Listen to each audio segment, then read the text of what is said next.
there, this is John from Heroes and Legends. Welcome to another Magic the Gathering Top 10 list. Today we're looking at the top 10 colorless cards we would like to see reprinted in Eternal Masters. And when we talk colorless, basically talking about artifacts and other colorless spells. We're going to do a separate video, which hopefully will be tomorrow, about lands. We'll do a top 10 lands. And if you've been watching the channel, you know this is actually the 7th installment of this top 10 series where we've been looking at Eternal Masters reprints. So if you haven't seen those, check those out on the channel. We have a playlist, and then tomorrow we'll wrap it up with the lands. Now, much like the other videos, the criteria we used was pretty much twofold. We looked at the value of the cards in the secondary market, especially if cards were overpriced for what they did and got maybe a little price hike due to rarity. Those would make it a lot easier for it to get on the list. And also, secondly, we looked at just how often they're played in the different Eternal formats, and that includes formats like Vintage, Legacy, Cube, Commander, Tiny Leaders, Highlanders, so on and so forth.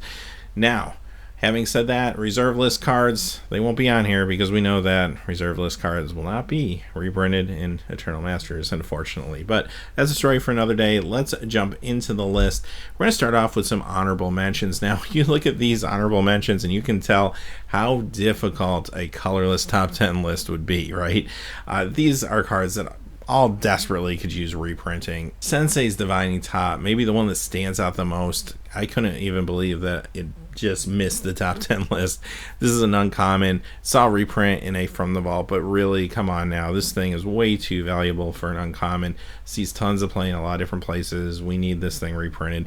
Bladesteel Colossus, another card that'd be nice to have it reprinted, especially for cubes.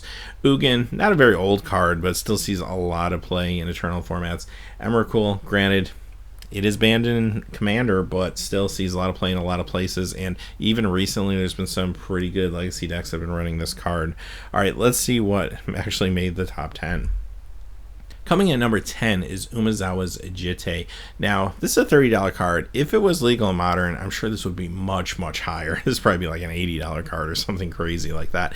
But fortunately for us, it is not legal in Modern, and you can still get copies for $30. However, I think this is the type of card that it could really use a reprint. It's been a long time since it's originally printed, and $30 is a little pricey, I think, for what this does, especially if you're trying to get a couple copies of them for your deck. So it would be nice to get more of these out there. Number 9, Spellskite, and this is another card coming in at over $30 now. This was reprinted in Modern Masters 2015, but this is a card that still sees a lot of play in cubes, it sees play in Commander, and it definitely sees play, even if it is out of sideboards from like Legacy decks and so on and so forth. So yeah, this really does need another printing. I hate to say it since we just got one, and there's so many good cards that need to be reprinted, but this thing is still over $30. Number 8, Chalice of the Void. This was recently restricted in Vintage just because Vintage is the format where you're supposed to be able to play your crazy powerful cards, and this kind of stops you from doing it. So it is restricted to one copy, but having said that, it still sees play in a lot of other Eternal formats. And yeah, it was reprinted in the first Modern Masters, but it's still a $40 card. Number 7 is Aether Vial, another card that has seen a reprint, but this is an uncommon, going for over $40 at $43.28 currently. That's just nuts. I mean, this card sees a lot of play in many, many Eternal formats. Yes, it is a good cube card and so on, but yeah, this is going to see Legacy play in like Merfolk decks, sees play in Vintage as well. So this card sees so much play. Let's get more copies out there, and hey, maybe they can keep it at the uncommon level. That would be something, wouldn't it? Number 6, Mox Opal. Again, another card that we did see in Modern Masters 2015. However, Mox Opal still over $40 and sees play in a lot of decks in Legacy, and it's another huge cube favorite as well as a Commander favorite too. So yeah, again, kind of sad that we just saw this thing printed, and I just feel like part of the problem is if they just printed more Modern Masters and Eternal Masters, we wouldn't have this issue where the same cards just kind of need to keep getting reprinted. And maybe we could actually reprint some new things and get the value down on more cards. But aside from that, not to get too far off topic, number 6, Mox Opal. Number 5, Ensnaring Bridge. Now, this card did get a couple of reprints in core sets going forward, but Stronghold is its original version. Actually, all the values are pretty much similar across the board. This will run you, again, $44.21 currently, and it's a card that sees Vintage play, it sees Legacy play, it's all over the place. Number 4, I hate to say it, Karn liberated another Modern Masters 2015 card. So Wizards, again, not to get back off subject, but if you could have just printed some more Modern Masters 2015, at least 4 of these cards wouldn't even be on this list anymore. But here we are talking about Karn liberated, a card that sees play in Modern, which granted isn't an Eternal format, but also sees play in a number of Eternal formats. So because of that, here we are sitting at a $45 card that really needs more copies. NumberThree, Sword of Fire and Ice. Another card that has seen a reprint, but wow, almost $50 again with this card. And sees a lot of play. This is a great cube card. I see this show up in tons of cubes. Totally makes sense, especially if you have like token strategy, something like that, where you can easily cast something cheap and then put this on and just try to go super aggro. I see this played in so many places, all different formats. And again, it's almost running $50. If you want to put 2 of these in your deck, you're looking at about $100. NumberTwo, Crucible of Worlds. Now we're talking about yet another card that has seen a reprint, this time printed in 10th edition. But you know what? This is a $70 card now. This is insanity.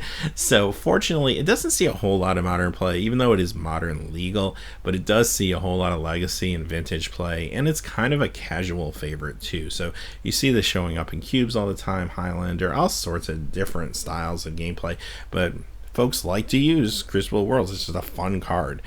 Coming in at number 1, Mana Crypt. Now, I remember years ago when I first started playing Magic, and the only way to get this card was to purchase one of the early Magic novels, and there was like a coupon in the back that you had to send in, and they would send you the card in the mail. And I remember thinking, well, it's actually a pretty good card, but I don't know if it's worth all the trouble, and do I really want to buy the book, and so on and so forth. And wow, yeah, you know what? It would have been worth the trouble. I probably should have bought every copy of that book I could have found, because now Mana Crypt is a $170 card, and yeah, this card's crazy. It's an awesome cube card. You see this in a lot of cubes that can afford to have it anyway, or can find a copy of it. I think if more cube players could get their hands on it, you'd see it in a lot more cubes. It's a really fun card. I like kind of the fact that sometimes it goes a little too far and you're gambling a little bit when you play this, but it's still a strong card. As far as value going, $170, I don't think it's that good of a card. It's an excellent card, but really a lot of that is being driven by the fact that it's very rare and hard to find. So yeah, this is a card, this could be a mythic, great mythic chase rare for the set, and you know, it'd be nice if they just actually printed a little bit of this Eternal Master stuff. And I understand the print runs are already done and they're very comparable to the original Modern Masters, and that's kind of sad, because I feel like 2 years from now we'll be doing more talk about what needs to be reprinted for Eternal formats, and probably these same cards will keep coming up and they'll be worth about the same, which is kind of sad. So again, enough about that. That's the top 10 list. We're going to be back tomorrow with the top 10 lands. Check those out.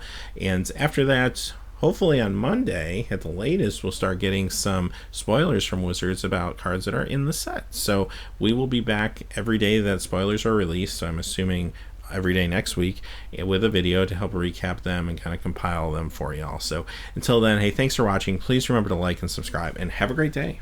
Hey, thanks as always for watching.